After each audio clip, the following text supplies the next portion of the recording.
Dulu, jauh sebelum Komal menjadi kota yang padat seperti sekarang, wilayah itu hanyalah daerah tenang yang dikelilingi sawah luas, ladang penduduk, dan hutan kecil yang memisahkan kampung satu dengan lainnya. Jalanan belum seramai sekarang, dan rumah-rumah warga berjauhan. Malam hari, suara jangkrik dan aliran kali lebih sering terdengar dibanding deru kendaraan.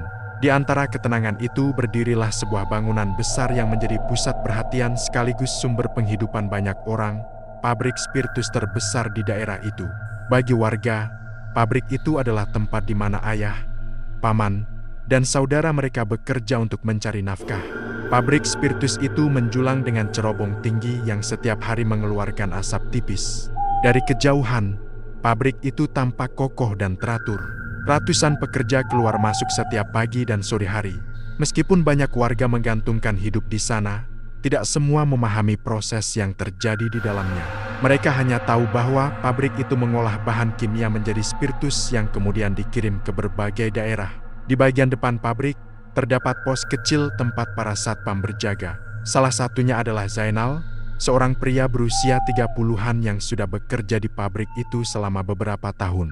Zainal bukan orang yang banyak bicara, tetapi ia dikenal disiplin.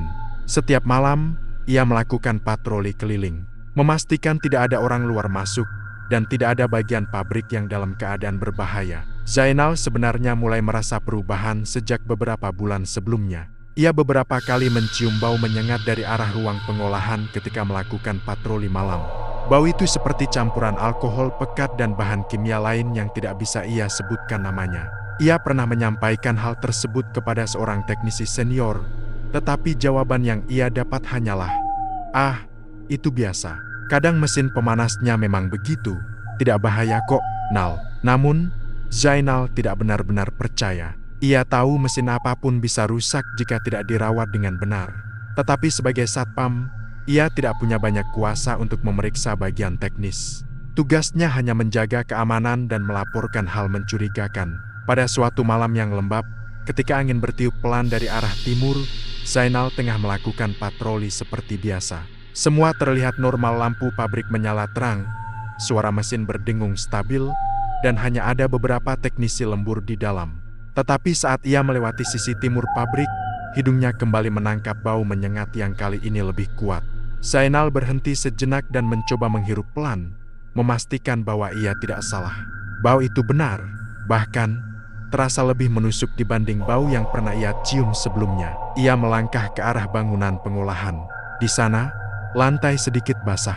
Ada jalur tipis seperti cairan yang mengalir perlahan menuju saluran kecil.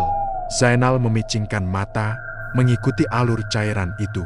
Warnanya agak bening kekuningan, permukaannya mengeluarkan sedikit uap tipis. "Ini tidak wajar," gumamnya. Ia segera menuju ruang teknisi dan menemukan dua orang pekerja tengah beristirahat sambil minum kopi.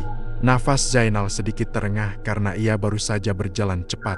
"Mas, pipa limbah di ruang pengolahan kayaknya bocor," kata Zainal cepat. Salah satu teknisi hanya menoleh sekilas. "Bocor kecil paling. Dari tadi juga ada yang bilang gitu. Nanti dicek." "Dicek sekarang, Mas. Alirannya sudah sampai ke saluran luar." Takutnya teknisi itu menghela napas, tampak malas bangun.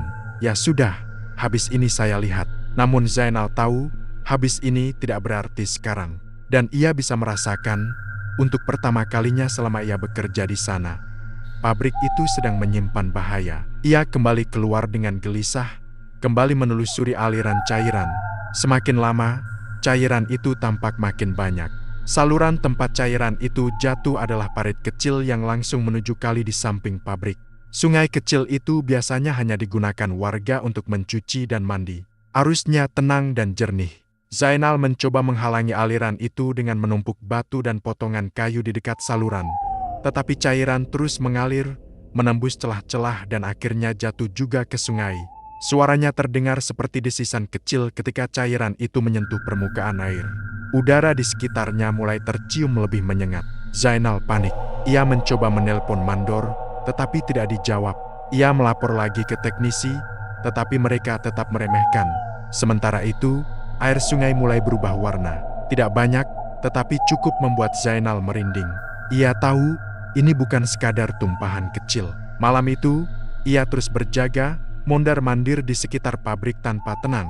Beberapa warga yang rumahnya tidak jauh dari pabrik mulai keluar karena mencium bau aneh dari arah sungai. Salah seorang warga berkata, "Mas Zainal, kenapa air sungai baunya begini? Dari tadi kok makin menusuk?" Zainal ingin menjelaskan, tetapi ia juga tidak ingin membuat warga panik. "Ada sedikit masalah di pabrik, Pak, tapi sedang ditangani." Namun kenyataannya, tidak ada yang benar-benar menangani. Menjelang tengah malam, puluhan warga mulai berdatangan, membawa senter, mencoba melihat apa yang terjadi pada air sungai. Mereka kaget melihat permukaan air yang tampak lebih keruh, dan sesekali seperti mengeluarkan gelembung kecil. Beberapa warga mulai berteriak, menuduh pabrik sembarangan membuang limbah. Zainal hanya bisa berdiri dengan perasaan bersalah. Ia tahu sejak awal sesuatu tidak beres, namun malam itu terlambat untuk memperbaiki apapun.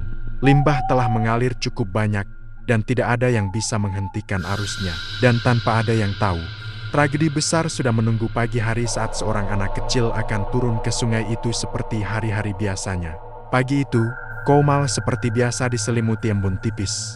Matahari baru muncul di ufuk timur, memberikan warna keemasan pada pepohonan dan atap-atap rumah warga. Suasana tampak damai, seolah tak ada yang mengkhawatirkan setelah malam yang penuh kegelisahan. Namun, bagi Zainal, pagi itu terasa berat. Ia belum sempat tidur, dan pikirannya terus dihantui oleh aliran limbah yang semalam jatuh ke kali.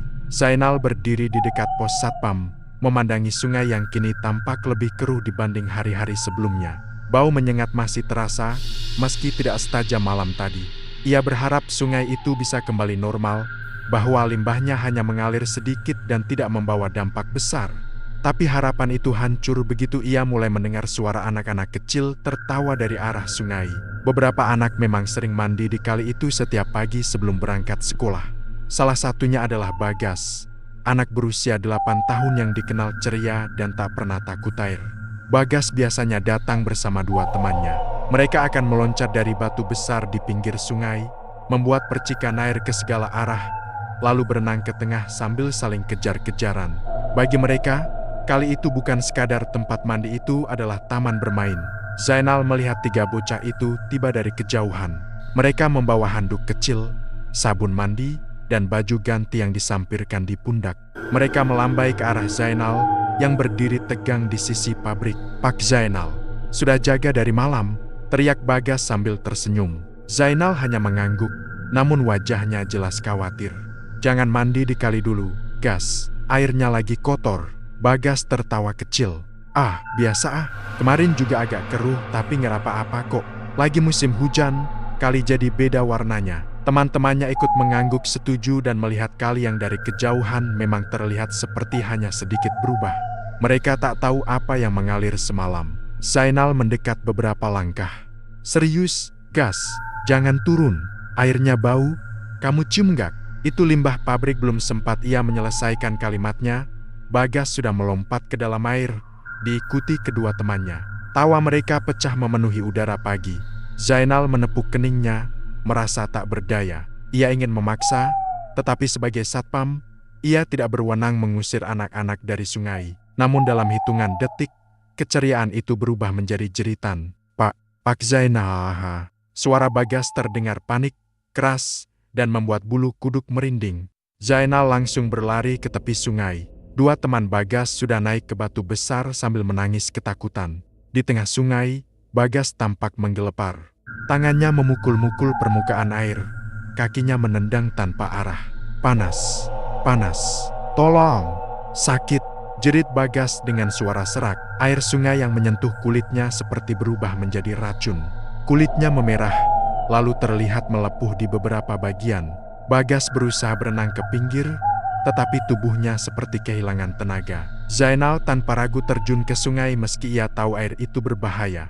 Ia berenang kuat ke arah Bagas, meraih bahunya, dan menarik tubuh bocah itu ke pinggir sungai. Begitu sampai di daratan, Zainal mengangkat Bagas dan membaringkannya di tanah berumput. Napas bocah itu tersengal-sengal, matanya memerah, dan kulit di lengannya tampak rusak oleh paparan limbah. "Bagas, tahan, Gas, tahan ya!" teriak Zainal. Suaranya pecah.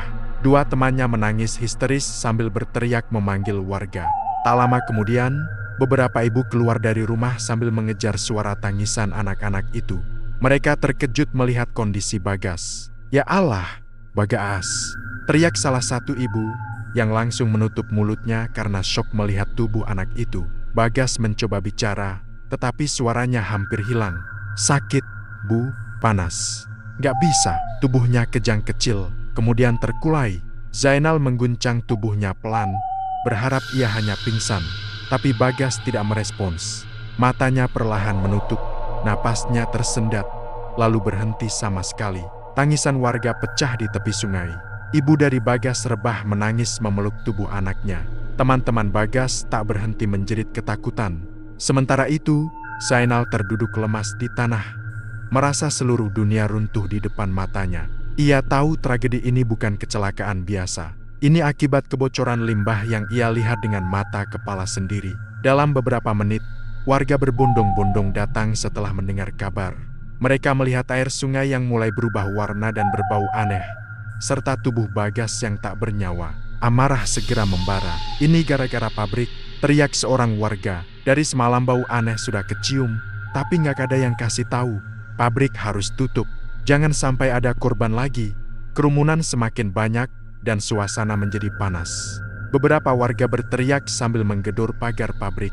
Zainal berdiri di depan mereka, mencoba menenangkan meski tubuhnya sendiri gemetar. "Bapak-bapak, ibu-ibu, saya sudah lapor semalam, tetapi teknisi bilang akan dicek." Suaranya bergetar. Saya nggak sangka bisa separah ini." Tapi penjelasan itu tidak cukup meredam kemarahan mereka. Warga menuntut jawaban, menuntut pertanggungjawaban, dan ingin pabrik segera ditutup. Mandor pabrik akhirnya muncul, mencoba memberikan klarifikasi, tetapi warga tak mau mendengar. Mereka merasa dikhianati, merasa keselamatan keluarganya tidak dianggap penting. Di tengah kekacauan itu, jenazah Bagas dibawa pulang ke rumah orang tuanya. Tangisan ibunya menggema di sepanjang kampung. Zainal mengikuti dari belakang, merasa bersalah lebih dari siapapun.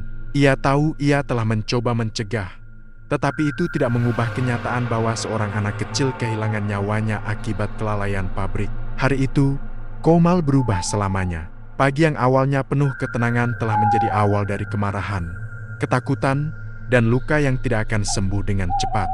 Dan bagi Zainal, tragedi itu bukan akhir, melainkan awal dari penyesalan panjang yang akan terus menghantuinya. Kabar meninggalnya Bagas menyebar begitu cepat ke seluruh sudut Komal. Dalam hitungan jam, hampir semua warga sudah tahu tragedi yang terjadi di kali sebelah pabrik spiritus. Suasana kampung berubah drastis. Orang-orang berkumpul di rumah duka, beberapa hanya bisa menangis.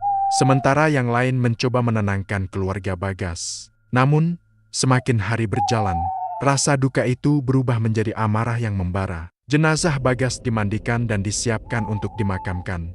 Banyak warga yang berdiri di luar rumah, tak sanggup melihat kenyataan pahit itu. Zainal berada di antara mereka, wajahnya pucat dan penuh rasa bersalah. Setiap kali ia memejamkan mata, ia teringat bagaimana Bagas mengerang kesakitan, bagaimana kulitnya tampak melepuh saat menyentuh air sungai yang tercemar limbah. Rasa bersalah itu seperti duri yang menusuk hatinya tanpa henti. Sementara itu, di pabrik spiritus, situasi semakin kacau. Mandor dan beberapa petinggi pabrik berdiri di depan gerbang, menghadapi puluhan warga yang memaksa masuk untuk menuntut penjelasan. Suara teriakan dan cacian bersahut-sahutan. "Anak kecil meninggal gara-gara kalian. Kalian kira ini hal sepele? Kalian sudah tahu ada kebocoran tapi tetap diam. Kalau pabrik ini nggak tutup, kami yang akan menutupnya." Mandor berulang kali mengangkat tangan, berusaha menenangkan keadaan, tetapi usahanya sia-sia. Warga terlalu marah untuk mendengarkan. Mereka merasa dikhianati oleh pabrik yang selama ini dianggap memberikan mata pencaharian. Namun, kini mereka melihat sisi gelapnya bahwa keuntungan pabrik dibayar dengan keselamatan keluarga mereka. Beberapa polisi akhirnya datang dari kantor kecamatan setelah menerima laporan adanya kerusuhan kecil. Mereka mencoba menenangkan warga, meminta semuanya duduk dan bicara baik-baik. Namun, amarah yang sudah memuncak sulit dikendalikan. Di tengah kerumunan itu, Zainal memberanikan diri maju. Ia mengambil napas dalam-dalam, lalu bicara dengan suara berat. "Bapak-bapak, ibu-ibu, saya harus jujur." Semua mata tertuju padanya. Zainal merasa tubuhnya gemetar, tetapi ia tahu ia harus bicara. Semalam saya yang pertama kali melihat limbah bocor dari saluran pabrik. Saya sudah lapor ke teknisi, saya minta mereka cek, tapi mereka bilang nanti. Saya juga sudah coba cegah agar limbah tidak mengalir ke kali. Tapi tidak berhasil. Warga mulai bergemuruh, mencibir, sebagian berteriak marah. Tetapi Zainal melanjutkan, saya sudah lakukan apa yang bisa saya lakukan sebagai satpam. Tapi benar, ini kesalahan kami, kesalahan pabrik, kesalahan kelalaian.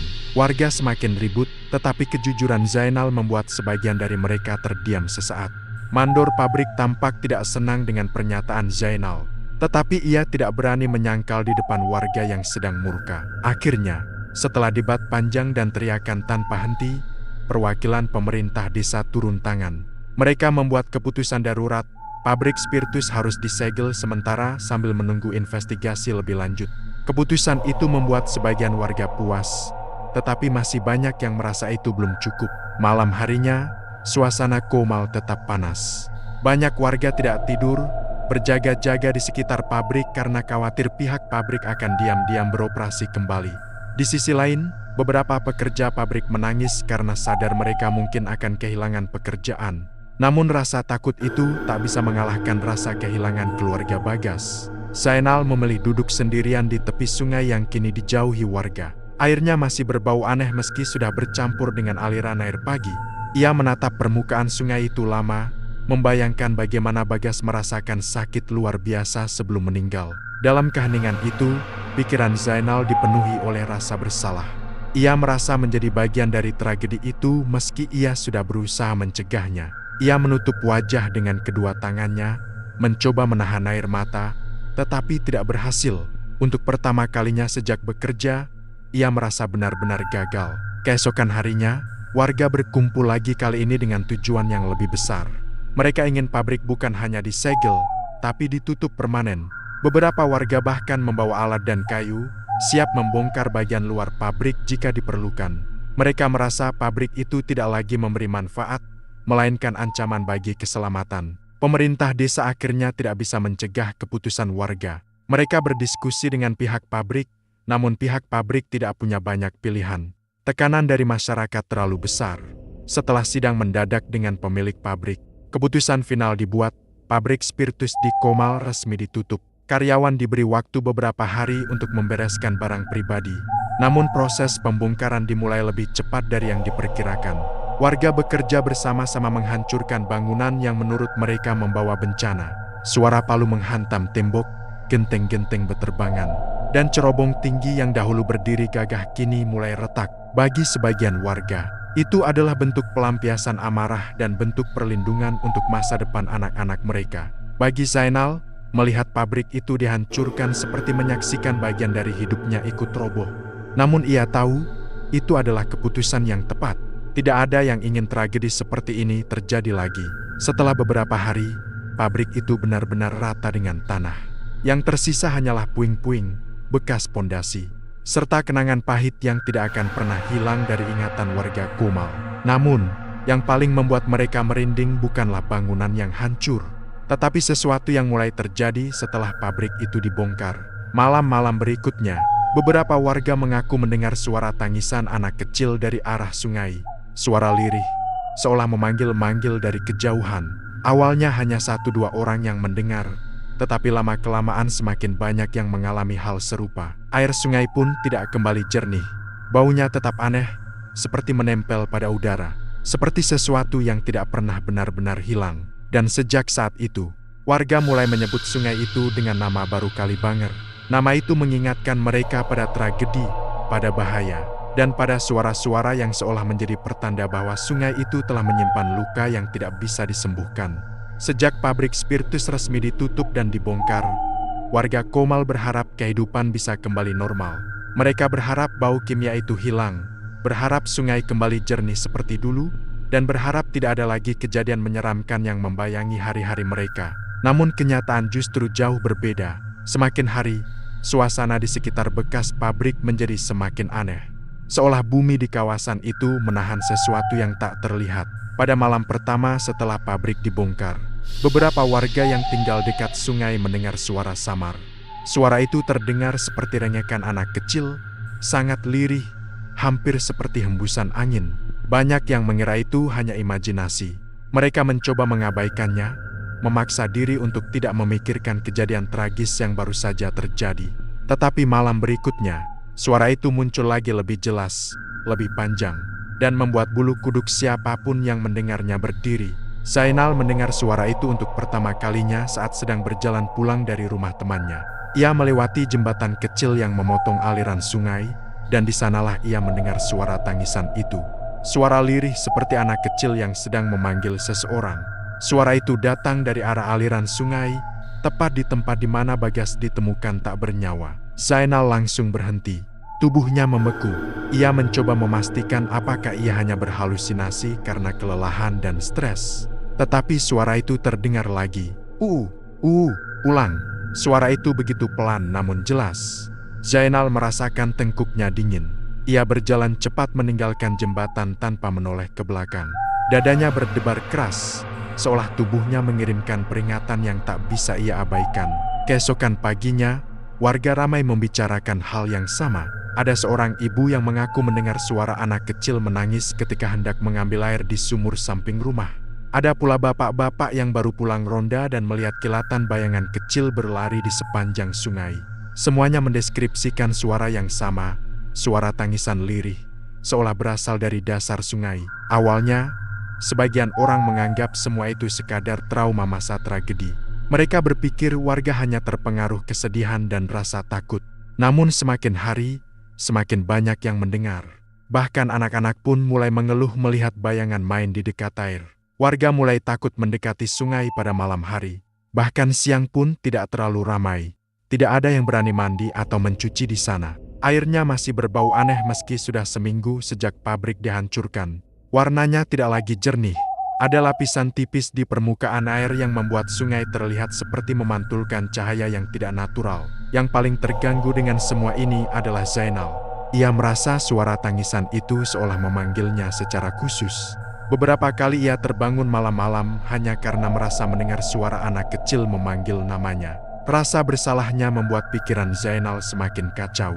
Setiap malam ia merasa semakin dekat dengan suara itu, seolah suara itu tahu ia sedang mendengarkan. Suatu malam, ketika sebagian besar warga sudah tidur, Zainal memberanikan diri kembali ke tepi sungai. Ia ingin tahu apakah suara itu benar-benar nyata atau hanya ilusi buatan rasa bersalahnya. Ia berdiri di tepi sungai, menatap air yang gelap. Angin malam bergerak pelan, membawa bau kimia yang masih tersisa. Awalnya sunyi, namun beberapa menit kemudian, suara itu muncul. Pelan, tertahan, seperti berasal dari bawah air. "Pak, Zainal." Zainal tersentak, lututnya melemas. Itu bukan sekadar tangisan, itu suara yang memanggil namanya. Perlahan, ia melangkah mundur, tetapi matanya tidak bisa lepas dari permukaan sungai yang tampak beku. "Pak, aku sakit." Suara itu terdengar patah-patah. Dan untuk pertama kalinya, Zainal melihat sesuatu yang membuat jantungnya serasa berhenti. Di permukaan air, muncul bayangan seperti siluet seorang anak kecil berdiri mematung. Tidak jelas, hanya bentuk gelap yang berukuran seperti tubuh Bagas. Bayangan itu tidak bergerak, hanya berdiri dan menatap ke arah Zainal. Zainal terhuyung dan jatuh terduduk, napasnya tersengal. Ketika ia menatap kembali ke arah sungai, bayangan itu sudah menghilang. Sejak kejadian itu, Zainal semakin jarang keluar rumah. Ia menjadi pendiam, jarang berbicara dengan tetangga. Orang-orang mulai memperhatikan perubahan sikapnya. Mereka menganggap Zainal masih syok karena kejadian Bagas. Tidak ada yang tahu apa sebenarnya yang dilihat Zainal di tepi sungai. Namun suara tangisan itu tidak hanya menghantui Zainal. Hampir semua warga yang tinggal dekat sungai mengalami gangguan serupa. Ada yang mendengar suara ketukan di jendela pada malam hari, seperti tangan kecil yang mengetuk pelan. Ada yang melihat bekas jejak kaki basah di teras rumah padahal tidak ada hujan. Ada pula yang melihat bola-bola cahaya kecil melayang di atas sungai. Perlahan, semua itu membuat warga yakin bahwa sungai itu telah berubah. Bahwa tragedi Bagas meninggalkan sesuatu yang tidak bisa dijelaskan dengan logika. Mereka mulai percaya bahwa roh anak itu belum pergi, terperangkap oleh bekas limbah berbahaya yang masih meresap ke tanah dan air di sekitarnya. Warga memberi nama baru untuk sungai itu Kalibanger. Nama itu menyebar begitu cepat, meski tidak pernah diumumkan secara resmi. Kalibanger menjadi simbol keangkeran, tanda bahwa sungai itu sudah tidak lagi seperti dulu.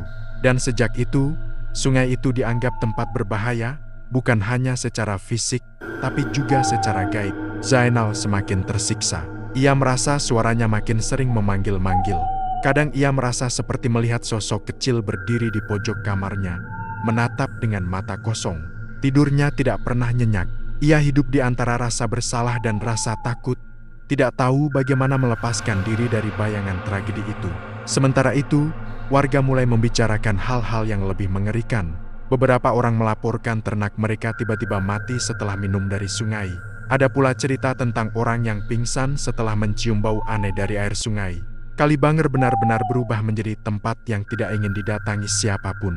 Dan yang lebih menakutkan, keanehan itu belum berhenti. Semakin lama, semakin jelas, semakin sering. Suara tangisan itu menjadi pertanda bahwa tragedi yang terjadi bukan hanya kisah masa lalu, tetapi sesuatu yang masih hidup, membayangi warga Komal setiap malam. Hari-hari setelah suara tangisan dari Kalibanger mulai terdengar semakin jelas membuat suasana Komal berubah menjadi mencekam. Warga yang dulunya sering berkumpul di tepi sungai untuk mencuci, mandi, atau sekadar berbincang, kini memilih memutar arah jauh-jauh agar tidak melewati tempat itu. Bahkan pada siang hari, Kalibanger tetap terasa tidak ramah. Udara di sekitarnya dingin dan berbau aneh, seperti bau alkohol basi bercampur tanah busuk. Di antara semua orang yang terdampak, Zainal adalah orang yang paling terpuruk. Ia jarang keluar rumah. Pekerjaannya sebagai satpam sudah berhenti semenjak pabrik ditutup, dan ia tidak punya keberanian mencari pekerjaan baru. Warga menganggap Zainal butuh waktu untuk pulih, tetapi tak ada yang tahu betapa berat beban yang dipikulnya. Di dalam rumah kecilnya, Zainal sering duduk memandangi dinding kosong. Ia merasa seluruh hidupnya berubah sejak malam ketika limbah itu bocor. Kadang ia terbangun di tengah malam, keringat dingin mengucur, karena merasa seseorang berdiri di samping tempat tidurnya. Meski saat menoleh ia tidak melihat apapun, suara napas kecil seperti anak kecil sering terdengar di ujung ruangan. Zainal mencoba menghibur dirinya dengan berpikir bahwa itu hanya halusinasi, efek stres, atau mimpi buruk yang tertinggal. Namun semakin ia mencoba menolak, semakin kuat perasaan bahwa sesuatu mengikuti dirinya. Suatu sore, ketika matahari sudah mulai condong ke barat, Zainal memberanikan diri keluar rumah untuk membeli kebutuhan sehari-hari. Ia berjalan pelan melewati jalan kampung yang sunyi, hanya disapa beberapa tetangga yang terlihat cemas melihat kondisinya. "Zainal, kamu kelihatan pucat sekali. Sudah makan?" tanya seorang ibu paruh baya. Zainal hanya mengangguk kecil. "Iya, Bu, cuma kurang tidur." Ibu itu menghela napas. "Semua ini berat, Nak. Tapi kamu harus kuat. Kematian Bagas bukan salahmu seorang. Pabrik itu yang lalai." Namun kata-kata itu tidak sepenuhnya menenangkan. Bagi Zainal, kenyataan bahwa ia sempat melihat kebocoran itu dan tidak bisa menghentikannya tetap menjadi luka yang tidak bisa disembuhkan. Ia terus merasa Bagas menatapnya dari balik kegelapan seolah menagih sesuatu yang belum terselesaikan. Saat sedang berjalan pulang, Zainal melewati area bekas pabrik spiritus. Tempat itu sudah benar-benar rata dengan tanah. Hanya tersisa pondasi patah dan beberapa besi bengkok yang tak berhasil dicabut. Rumput liar mulai tumbuh di antara puing-puing. Suasana di sana terasa berat, seperti ada beban tak kasat mata yang terus menekan hati siapapun yang lewat. Zainal berhenti sejenak, memandang bekas pabrik itu dengan perasaan campur aduk.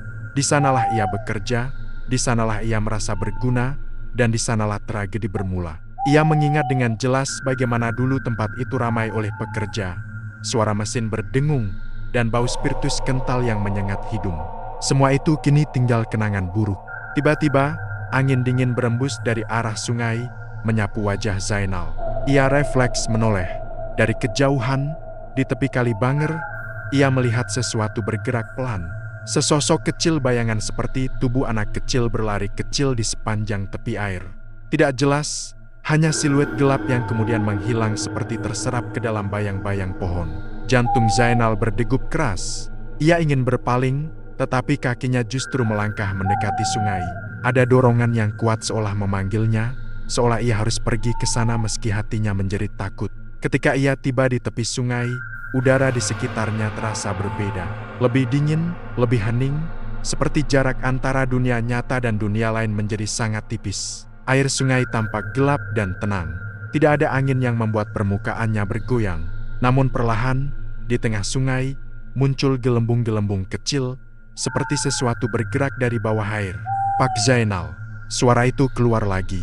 Lirih, tapi jelas. Seperti suara Bagas ketika terakhir kali memanggilnya di sungai. Zainal merasa dadanya sesak. Ia ingin berteriak, tetapi suaranya tidak keluar. Setetes air mata jatuh tanpa ia sadari. "Pak, tolong aku." Zainal gemetar. Ia berdiri terpaku, tidak bisa maju atau mundur. Kemudian, dari permukaan air, muncul bayangan wajah bukan jelas, tidak sempurna, tetapi cukup untuk membuat Zainal jatuh berlutut. Wajah itu seperti Bagas, namun tampak pucat dan kabur, seperti pantulan yang terdistorsi. "Pak Zainal, kenapa tidak? Selamatkan aku." Zainal menunduk, menutup wajah dengan kedua tangannya. "Maaf, Gas. Maafin Pak Zainal." Pak Zainal sudah coba, tapi Pak Zainal telat. Udara di sekelilingnya berubah semakin dingin, dan suara tangisan mulai terdengar dari berbagai arah. Tidak lagi satu suara, tetapi seperti beberapa anak menangis bersamaan. Zainal terkejut. Ia merasa seolah seluruh tepi sungai dipenuhi suara-suara yang tidak terlihat bentuknya. Tangisan itu bergema, membuat bulu kuduknya meremang. Ada suara seperti seseorang berjalan pelan di belakangnya, tetapi ketika ia menoleh, tidak ada seorang pun. Zainal merasa dunia sekitarnya berputar. Ia berdiri dengan tubuh gemetar, lalu mundur perlahan menjauh dari sungai. Setiap langkah terasa berat, seperti ada tangan tak terlihat yang mencoba menariknya kembali. Namun akhirnya ia berhasil menjauh, berlari ke rumah dengan napas terengah-engah. Saat tiba di rumah, ia langsung mengunci pintu dan memeluk tubuhnya sendiri. Malam itu, ia tidak berani mematikan lampu. Suara tangisan dari sungai terus terngiang dalam pikirannya, bercampur rasa bersalah dan ketakutan yang semakin dalam. Di sudut lain desa, warga juga merasakan kejadian aneh yang sama. Semakin banyak yang mendengar suara ketukan di jendela. Ada yang melihat bekas jejak kaki kecil di lantai tanah mereka. Ada pula yang mengaku melihat sosok anak kecil berdiri diam di bawah pohon dekat sungai. Warga mulai percaya bahwa ada lebih dari sekadar satu roh yang terjebak di sana. Mereka mulai bertanya-tanya, apakah pabrik selama bertahun-tahun sudah mencemari sungai tanpa mereka ketahui? Apakah ada korban lain selain Bagas yang tidak pernah terungkap? Desas-desus itu menyebar, membuat ketakutan menyelimuti desa. Kalibanger kini bukan hanya tempat berbahaya secara fisik tetapi juga menjadi tempat yang menyimpan rahasia gelap dan roh-roh yang tidak bisa pergi. Dan Zainal menyadari satu hal, suara yang memanggilnya semakin sering, semakin jelas. Seolah ia bukan hanya saksi dari tragedi itu tetapi bagian dari sesuatu yang belum selesai. Sejak kejadian di tepi Kalibanger itu, kehidupan Zainal tidak pernah sama lagi. Hari-harinya dipenuhi rasa takut yang tak pernah surut. Setiap kali matahari mulai tenggelam, hatinya langsung dipenuhi kecemasan, seolah malam membawa sesuatu yang ingin mendekat kepadanya. Warga mungkin merasa ketakutan, tetapi Zainal merasakan semuanya berkali lipat lebih berat karena suara itu terus memanggil namanya. Pada awalnya, Zainal masih bisa menenangkan diri dengan berpikir bahwa itu hanya halusinasi. Namun setiap hari suara itu semakin nyata, seperti seseorang yang berdiri tepat di samping telinganya. Bahkan siang hari pun tak memberikan ketenangan. Suatu malam yang lengang, awan menutupi bulan sehingga tak ada cahaya yang masuk ke desa. Angin bertiup pelan, membuat dinding rumah kayu milik Zainal berderit. Zainal duduk sendirian di ruang tamu, lampu menyala terang. Kedua tangannya menggenggam gelas air yang sudah lama tak ia minum. Matanya kosong menatap lantai. Di luar, suara jangkrik yang biasanya terdengar ramai entah mengapa menghilang. Tidak ada suara apapun. Keheningan itu terasa sangat aneh, membuat tubuh Zainal kaku tanpa ia sadari. Tiba-tiba, tok, tok, tok, Zainal tersentak. Suara ketukan di pintu rumahnya terdengar 3 kali, pelan tapi jelas. Ia menoleh dengan cepat, jantungnya langsung berdetak sekeras palu. Ia menelan ludah.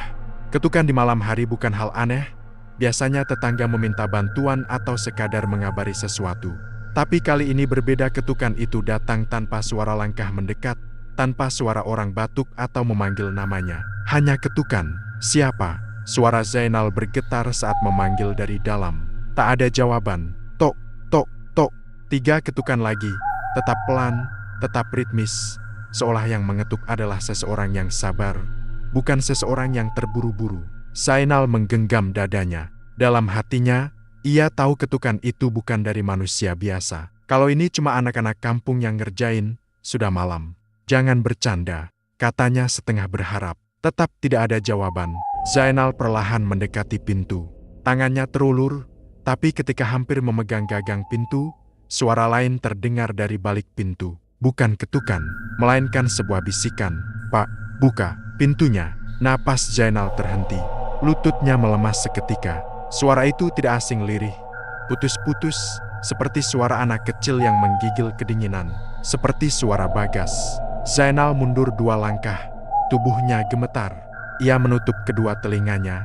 Namun suara itu tetap menembus. Pak, kedinginan. Pak, tolong aku. Zainal tersungkur, menahan tangis yang tiba-tiba pecah. Bagian dirinya ingin membuka pintu, ingin memastikan apa yang sebenarnya terjadi. Tapi bagian lainnya yang lebih besar merasa ketakutan luar biasa. Gas, itu bukan kamu. Kamu sudah nggak ada. Hening. Lalu suara itu berubah sedikit, lebih dalam, namun masih terdengar seperti suara anak. Kenapa, Pak Zainal? Nggak buka. Zainal menggeleng keras. Jangan ganggu saya. Maafin saya nggak bisa apa-apa lagi. Sunyi kembali menyelimuti rumah. Zainal menahan napas, berharap suara itu pergi. Tapi justru saat ia berpikir semuanya sudah berhenti, suara gesekan terdengar dari jendela samping. Seperti sesuatu mengusap kaca dari luar. Zainal menoleh perlahan. Napasnya tercekat. Ada jejak tangan kecil di kaca jendela memanjang. Seolah seseorang menarik telapak tangan basah perlahan dari atas ke bawah. Tangan itu kecil, namun bentuknya jelas. Zainal mematung. Tubuhnya tidak bisa bergerak. Suara napas lirih terdengar dari arah jendela. Huhu, Pak, dingin. Tangan itu bergerak lagi. Kali ini 2 tangan, lalu 3. Jejak-jejak tangan kecil muncul satu persatu, bergerak acak seperti anak-anak sedang berebut melihat ke dalam rumah. Namun tidak ada wajah di balik jendela itu. Hanya tangan-tangan mungil yang muncul, lalu menghilang, lalu muncul lagi. Zainal jatuh terduduk, air matanya mengalir deras. Bukan hanya karena takut, tapi juga karena rasa bersalah dan perasaan tidak adil yang menghantam dadanya. Kenapa kalian ganggu saya? Kenapa bukan orang yang bikin pabrik itu bocor? Kenapa bukan orang yang lalai? Suaranya pecah, penuh keputusasaan. Untuk pertama kalinya malam itu, suara lain terdengar. Bukan suara anak-anak. Suara itu berat, serak, dan seperti jauh dari dasar sungai. Kak, Rena, kamu melihatnya? Zainal terdiam. Kata-kata itu terasa seperti petir menyambar tepat di atas kepalanya. Matanya melebar. Melihat apa? Tiada jawaban. Karena tiba-tiba semua suara berhenti. Jejak tangan di kaca menghilang, seolah tersapu dalam sekejap. Rumah itu kembali sunyi. Tidak ada angin, tidak ada suara gesekan, tidak ada ketukan. Seolah tidak pernah terjadi apa-apa. Namun keheningan itu justru lebih menakutkan. Zainal berdiri perlahan. Tubuhnya masih gemetar hebat. Ia berjalan ke kamar, menutup pintu, lalu menyalakan semua lampu. Tetapi meski terang benderang, rasa dingin tidak pergi dari tubuhnya. Ia duduk di lantai, memeluk lututnya, berusaha memahami kata-kata terakhir yang ia dengar. Kamu melihatnya. Apa yang ia lihat malam itu? Kebocoran pipa, limbah yang keluar, atau sesuatu yang lain? Sesuatu yang tidak seharusnya terlihat oleh manusia. Pikirannya kacau. Malam itu Zainal tidak tidur sama sekali. Setiap kali ia mencoba memejamkan mata, suara langkah kecil berlari di luar rumah terdengar lagi. Kadang terdengar tawa kecil, kadang tangisan, dan kadang hanya suara seperti seseorang menarik napas panjang di balik dinding. Pagi baru datang setelah malam terasa begitu panjang. Namun mata Zainal tetap merah dan sembab. Saat ayam mulai berkokok, Zainal tahu satu hal, gangguan itu belum selesai. Dan semakin banyak suara yang memanggilnya, semakin terasa bahwa apapun yang terjadi di sungai, apapun yang terbawa oleh limbah itu, bukan hanya satu makhluk yang terjebak, melainkan banyak. Pagi setelah malam penuh ketukan dan bisikan itu, wajah Zainal terlihat sangat pucat. Lingkar matanya menghitam, seolah ia tidak tidur berhari-hari. Ia duduk di teras rumahnya sambil memegang cangkir kopi yang bahkan tak disentuh.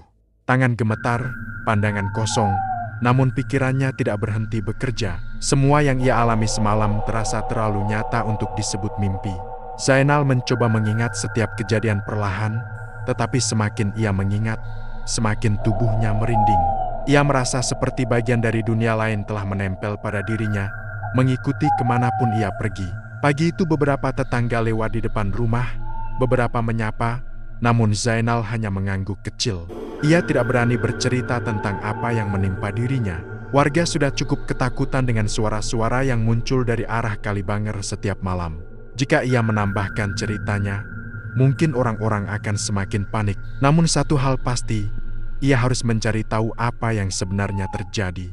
Sekitar pukul 9 pagi, Zainal memutuskan pergi ke sungai. Ia tidak tahu harus mulai dari mana, tetapi hatinya seperti dipaksa menuju sana.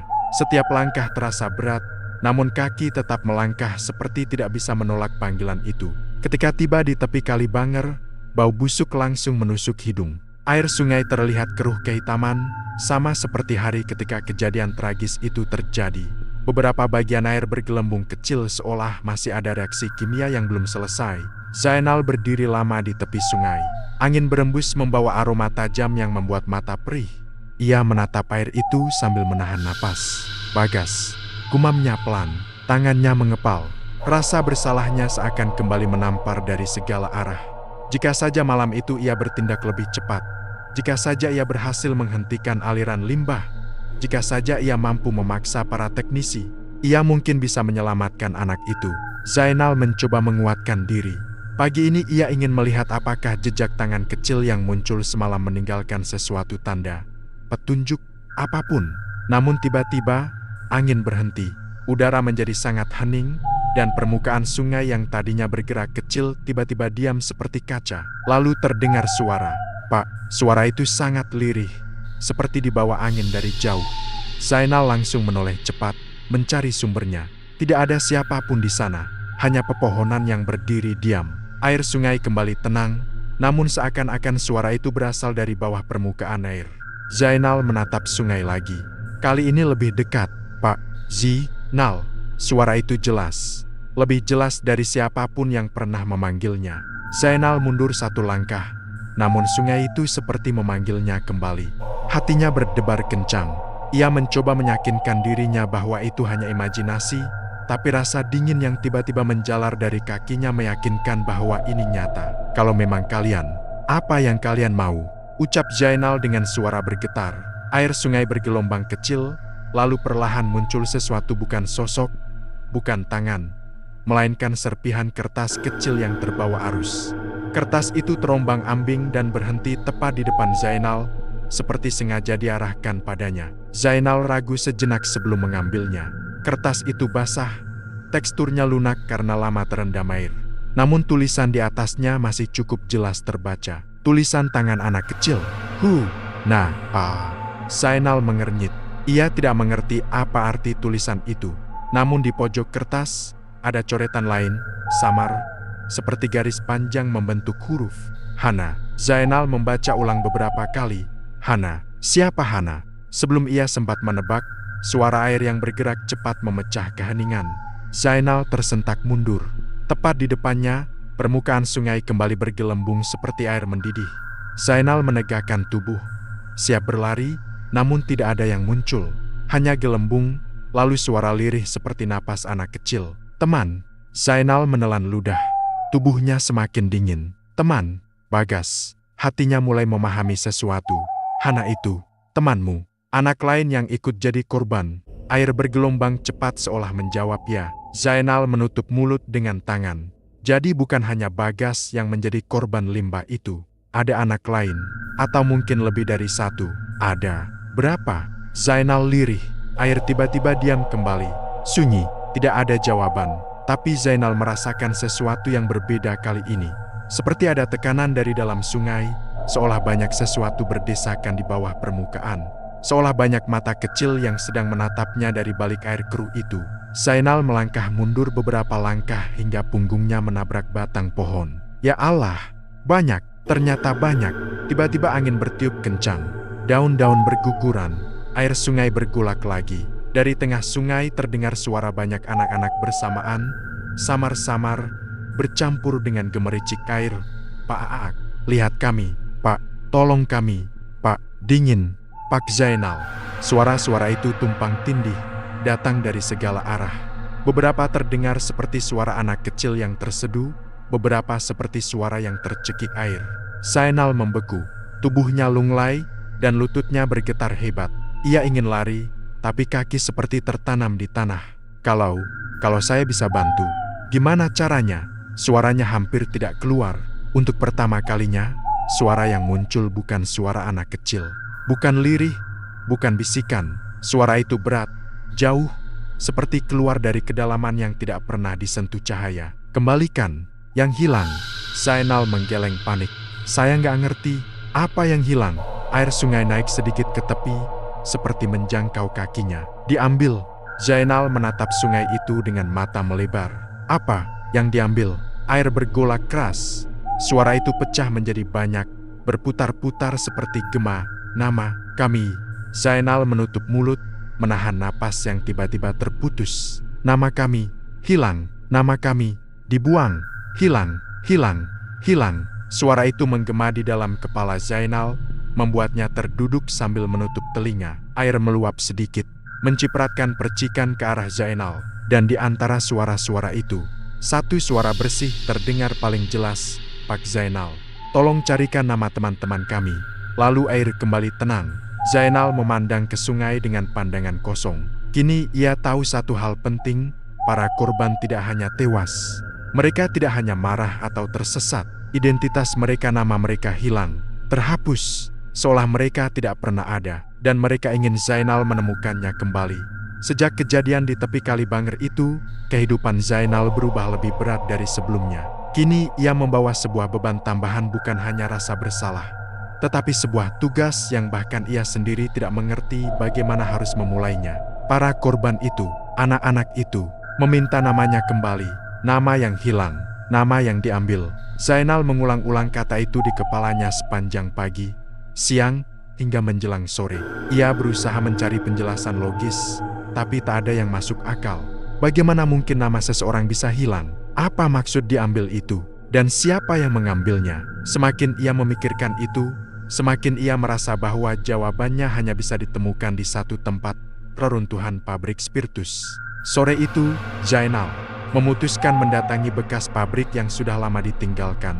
Bangunan itu sudah tidak utuh lagi, dindingnya banyak yang runtuh, atapnya jebol, dan ilalang tumbuh tinggi di sekitar halaman. Setelah kejadian tragis dan penyegelan pabrik, warga membongkar sebagian besar bangunan karena takut ada bahaya yang tersisa. Namun tidak semuanya diruntuhkan. Beberapa bagian dibiarkan roboh dengan sendirinya, termasuk ruang kantor utama di mana para pengurus pabrik dulu bekerja. Saat Zainal melangkah masuk ke area pabrik, udara terasa lebih dingin dari biasanya. Padahal matahari masih ada, meski tertutup awan tipis. Angin berembus pelan, membawa bau besi berkarat bercampur tanah basah. "Bismillah," gumam Zainal sambil menelan ludah. Setiap langkah menimbulkan suara krek dari pecahan kayu dan puing kecil di bawah kakinya. Tempat itu benar-benar seperti kuburan raksasa, sunyi, dingin, dan menyimpan sesuatu yang tidak terlihat. Zainal menuju bagian belakang pabrik, tempat ruang pengolahan limbah berada. Dari jauh saja ia sudah melihat sisa-sisa pipa besar yang kini patah seperti tulang. Di dekatnya ada tong-tong besar berkarat, beberapa masih tertutup, beberapa miring dan kosong. Namun langkahnya berhenti ketika melihat pintu besi besar di ujung ruangan. Pintu itu masih utuh, hanya engselnya berkarat. Di atas pintu tertulis, "Ruang Arsip." Zainal menatap tulisan itu lama. Ruang arsip, tempat menyimpan data pekerja, laporan produksi, dan catatan-catatan penting. Termasuk mungkinkah catatan tentang insiden limbah atau daftar siapa saja yang bekerja dan tinggal di sekitar pabrik pada masa itu. Dan mungkin catatan korban. Hatinya tiba-tiba berdebar lebih keras. Suara air dari Kali Banger seakan terngiang di telinganya. "Nama kami hilang." Zainal mendekat dengan langkah berat. Ia mencoba membuka pintu, namun pintu itu hanya bergerak sedikit. Seperti ada sesuatu yang mengganjal dari dalam. Dengan tenaga ekstra, ia mendorong lagi. Besi itu berderit keras dan akhirnya pintu terbuka setengah. Aroma apek langsung menyerang hidung. Ruangan itu gelap, hanya mendapat cahaya sedikit dari celah pintu. Rak-rak besi terlihat miring, sebagian roboh, penuh debu dan kertas-kertas yang berserakan. Beberapa folder tampak menggembung karena lembab. Sebagian lainnya rusak dan menempel satu sama lain. Zainal melangkah masuk perlahan. Setiap langkah seperti memasuki masa lalu yang belum selesai. Ya Allah, semoga ini bukan kesalahan, katanya pelan. Ia menyusuri rak demi rak, memungut beberapa folder yang masih utuh. Kebanyakan berisi data pekerja, laporan bulanan, dan daftar bahan produksi. Tidak ada yang berkaitan dengan anak-anak atau warga sekitar. Saat Zainal hendak menyerah, matanya menangkap sebuah kotak besi kecil di bawah meja besar di ujung ruangan. Kotak itu tertutup debu tebal, namun terlihat jelas bahwa itu berbeda dari folder lainnya. Kotak itu terkunci, tetapi gemboknya sudah berkarat. Dengan sebuah batu, Zainal memukul gembok itu 2 kali hingga patah. Dengan hati-hati ia membuka kotak tersebut. Di dalamnya ada beberapa berkas yang dibungkus plastik. Zainal mengambil satu yang paling atas. Kertas itu menguning, tapi masih bisa dibaca. Laporan insiden kecil 2 tahun sebelum kebocoran besar. Zainal membaca cepat. Ternyata pernah ada insiden sebelumnya. Bukan kebocoran besar, tetapi rembesan kecil yang mencemari air sumur warga. Tidak ada korban jiwa, namun banyak warga jatuh sakit. Dan yang membuat Zainal merinding, pihak pabrik menyembunyikan kasus itu. Mereka menutupnya dengan uang dan ancaman. Tidak ada laporan resmi yang masuk ke pemerintah. Zainal mengambil berkas berikutnya. Kali ini jauh lebih tebal, seolah sengaja disembunyikan. Di halaman pertama tertulis, data warga terdampak dilarang disebar. Zainal menelan ludah. Tangannya gemetar saat membuka daftar itu. Nama pertama, 1. Hana Pratiwi 7 tahun meninggal setelah keracunan air tercemar. Zainal tertegun. Hana, anak yang disebut Bagas. Anak yang suaranya ia dengar dari sungai. Ia membuka halaman berikutnya. Kedua, Bima Nugroho 6 tahun meninggal. Ketiga, Sari Ningsih 8 tahun meninggal. Keempat, Darmawan 5 tahun meninggal. Nama-nama itu terus berlanjut. Setiap nama yang ia baca membuat dadanya semakin sesak. Semua korban adalah anak-anak. Semua meninggal akibat air yang tercemar bertahun-tahun sebelum kebocoran besar yang terakhir. Dan yang paling menyakitkan, pihak pabrik menghapus catatan kejadian itu dari laporan resmi. Mereka menyembunyikan nama-nama korban agar tidak ada tuntutan dari keluarga. Sekarang Zainal paham, nama-nama itu hilang dari sejarah. Tidak ada yang mencatat, tidak ada yang mengakui, tidak ada yang mengingat. Dan roh-roh itu, para korban itu, mereka meminta nama mereka kembali karena dunia telah melupakan mereka seolah mereka tak pernah hidup. Zainal memejamkan mata, menahan isak yang ingin pecah. Ya Allah, mereka tidak hanya mati, mereka dilupakan. Tapi sesuatu yang lebih mengerikan terjadi setelah itu. Saat Zainal membuka halaman terakhir berkas tersebut, ia melihat satu hal yang membuat tubuhnya langsung kaku. Ada kolom yang belum selesai ditulis. Kolom itu bertuliskan potensi korban berikutnya, dan di bawahnya ada sebuah nama yang setengah tercoret tapi masih bisa terbaca. Nama itu adalah Bagas S. Kujur. Tubuh Zainal tiba-tiba merinding. Artinya, kebocoran besar yang menewaskan Bagas bukan kecelakaan spontan. Itu adalah bencana yang sudah diketahui pihak pabrik sebelumnya. Bahkan sudah diprediksi siapa yang berpotensi jadi korban karena rumahnya dekat dengan aliran kali. Bagas seharusnya tidak mati. Ia bisa dicegah, tapi tidak ada yang menghentikan pabrik itu. Zainal menutup berkas itu dengan tangan gemetar. Dunia seperti berputar. Nafasnya tidak beraturan. Ia kini mengerti beban para arwah itu. Ia mengerti kenapa mereka memanggilnya. Ia mengerti kenapa mereka memilih dirinya. Karena hanya dia yang menyaksikan kebenaran itu di malam ketika pipa limbah pecah. Karena hanya dia yang mendengar suara-suara itu. Karena hanya dia yang masih hidup dan punya kesempatan memperbaiki apa yang telah dihapus. Dan kini ia membawa daftar nama itu. Nama-nama yang hilang. Nama-nama yang menunggu untuk dikembalikan. Namun saat ia hendak keluar dari ruang arsip, pintu besi itu menutup perlahan. Sendirinya, tanpa angin.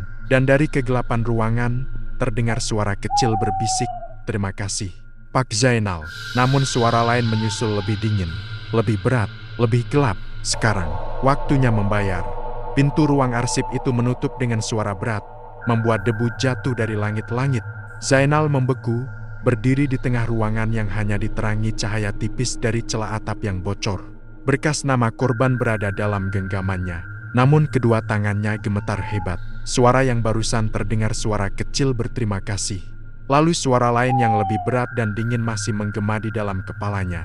Ruangan itu terasa semakin sempit, seperti dindingnya bergerak mendekat. Zainal menelan ludah, memaksa tubuhnya bergerak mundur.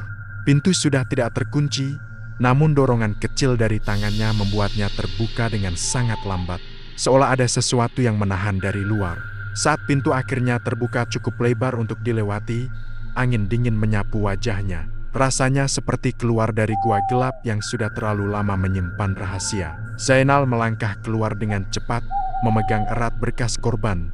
Ia tahu apapun yang menghuni pabrik ini tidak ingin menyakitinya, setidaknya bukan yang kecil.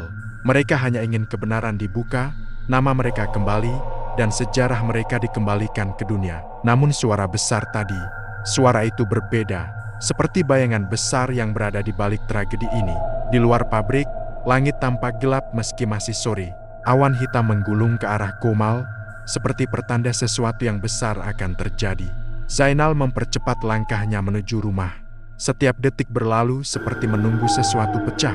Begitu tiba di rumah, ia mengunci pintunya lalu duduk di meja dapur. Ia membuka berkas itu lagi, halaman demi halaman, memastikan untuk membaca setiap nama korban dengan suara lirih. Hana Pratiwi, Bima Nugroho, Sari Ningsih. Nama-nama itu ia bacakan seperti doa. Ia ingin memastikan bahwa suara-suara itu mendengarnya. Namun saat ia berada di halaman tengah, angin dingin menerjang masuk dari jendela.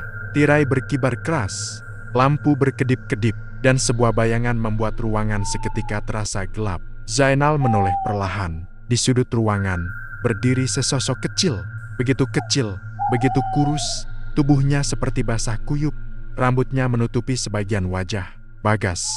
Suara Zainal pecah. Anak itu tidak menjawab. Namun ia bergerak satu langkah maju, lalu mengangkat tangannya perlahan, menunjuk berkas yang Zainal pegang. Mata Zainal memanas. "Kamu mau aku bacain semuanya?" Bagas mengangguk pelan. Zainal mengusap wajah, menarik napas dalam, lalu membuka halaman berikutnya. Ia membaca nama demi nama. Suara gemetar, namun hatinya kuat. Setiap nama yang ia sebutkan membuat angin di dalam rumah berhenti sebentar. Seperti ada keheningan yang turun, memberi hormat kepada jiwa-jiwa itu. Ketika halaman terakhir dibacakan, rumah itu menjadi sangat sunyi. Zainal menutup berkas dan menatap sosok itu. "Sekarang kalian punya nama. Kalian gak hilang lagi.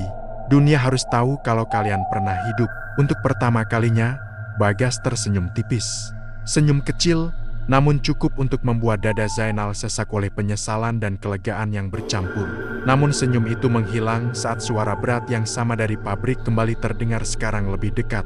Bergema dari bawah lantai rumah. Belum selesai, lantai bergetar pelan. Gelas di meja bergoyang. Udara berubah sangat dingin. Bagas mundur ketakutan. Zainal bangkit, memegang berkas di dadanya. "Apalagi yang kalian mau? Nama sudah aku dapatkan. Apalagi yang harus aku lakukan?" Suara itu menjawab dengan gemuruh, "Pemberi perintah."